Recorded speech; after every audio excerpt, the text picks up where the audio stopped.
Good evening. Can you hear me in the back? And for that matter, can you hear me in the front? Mark, thank you so much. I hope that's recorded. I want my mother to hear that.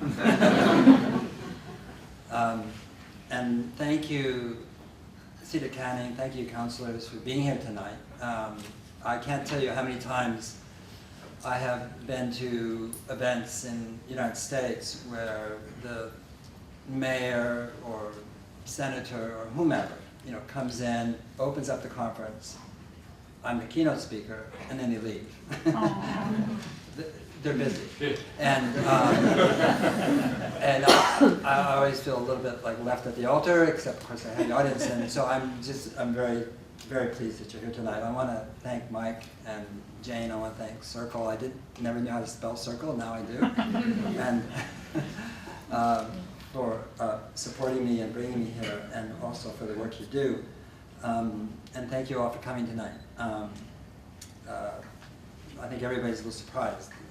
I have no idea, I have to tell you personally, why I'm a draw in Australia. And I'm not a draw in my hometown, so, but I get more invitations to speak from Australia than any other place in the world. And it's, there's more people in other countries. And the second most is Brazil. So you're a favorite in my heart, and so thank you for that.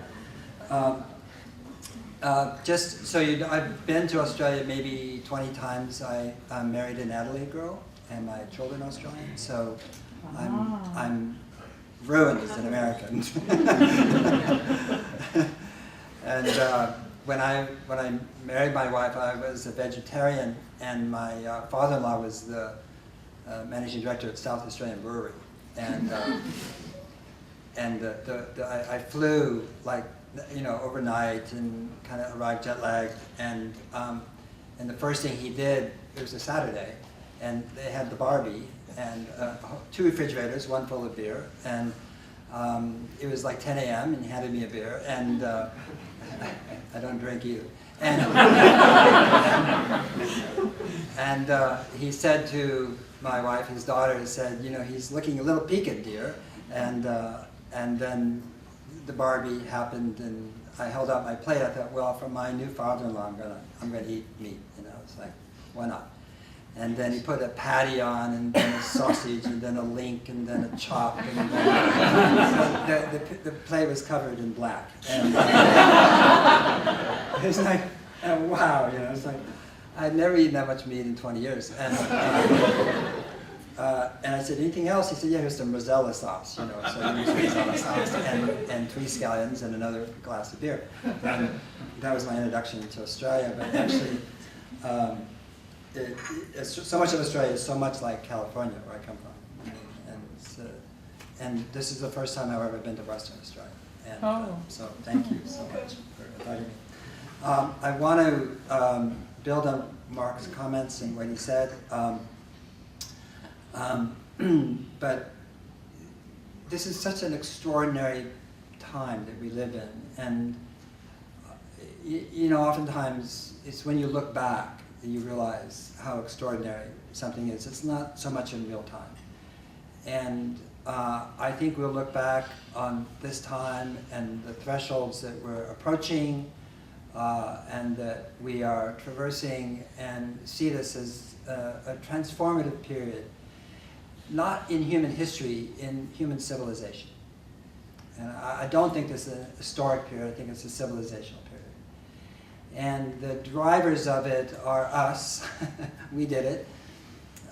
Their population, the economic system, if you can call it that, we have the living systems and climate change, and those 4 together are converging in a really remarkable way to change how we think, how we see the world, how we act, how we come together. It's causing divisions and polarities as well, but primarily I think it's causing human beings to come together and drop the projections and biases that divide us. And simply stated, on a population level, this month we hit 7 billion on Earth, according to the UN. We're going to go to 9 plus apparently, and the population now compared to 7,000 years ago, which I know is a long time ago, there's 1,000 times more people now than there were 7,000 years ago. But we also use from 100 to 1,000 times more.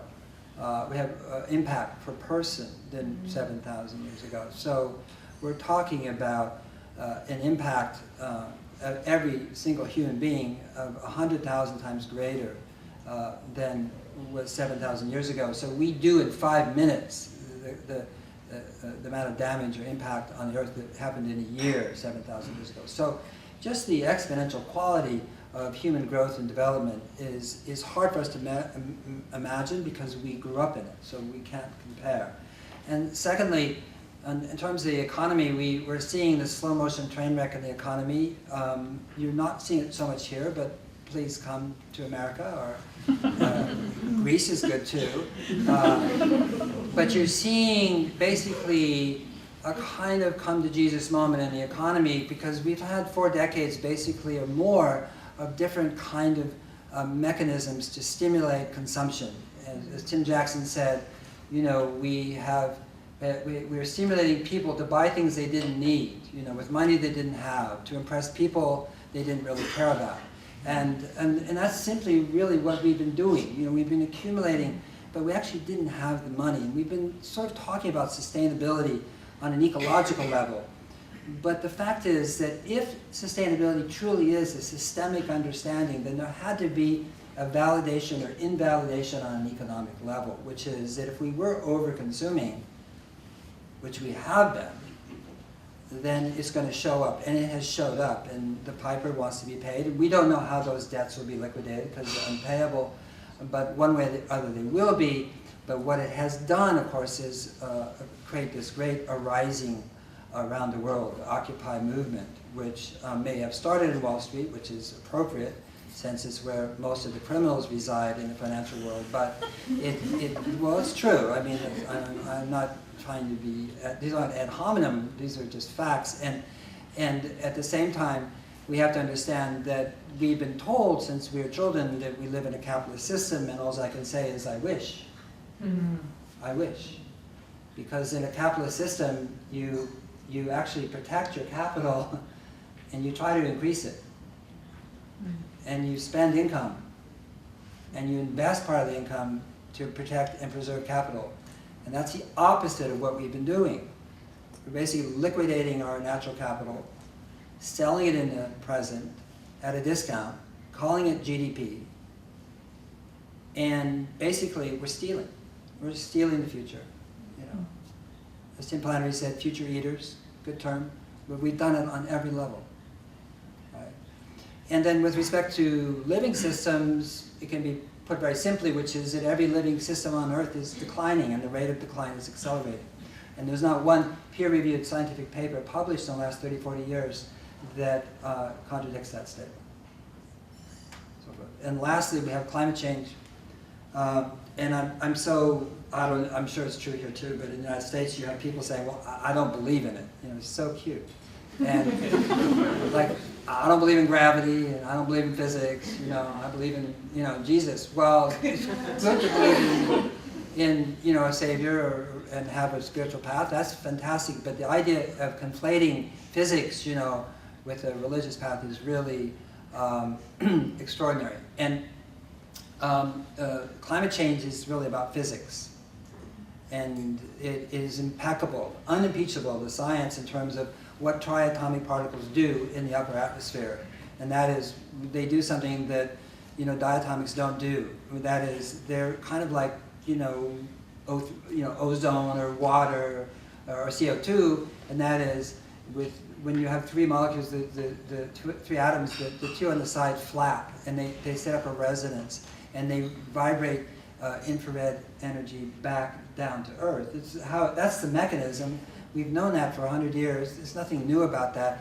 The question is interpretive, is, well, what's going to happen, and when, and what rate, and how much moisture will be in the air, and what will be the rate of transevaporation, and what will happen to ocean currents, and things like that. And there's, you know, wild cards in this thing, which is what about the sun and all this? And is it going into a minimum period after 24 sunspot periods, which is we've had before the Maunder minimum, you know, in the 18th century and 17th century, where you know you had a real freeze in the northern hemisphere and famine, and it drove actually European exploration because they wanted to find food, and you had the Dalton minimum. So you have these amazing different, you know, forces at effect, and no one knows for sure. But what we do know is that the IPCC reports that come out every 3 years, I believe it's every 3 years and so forth, have consistently underestimated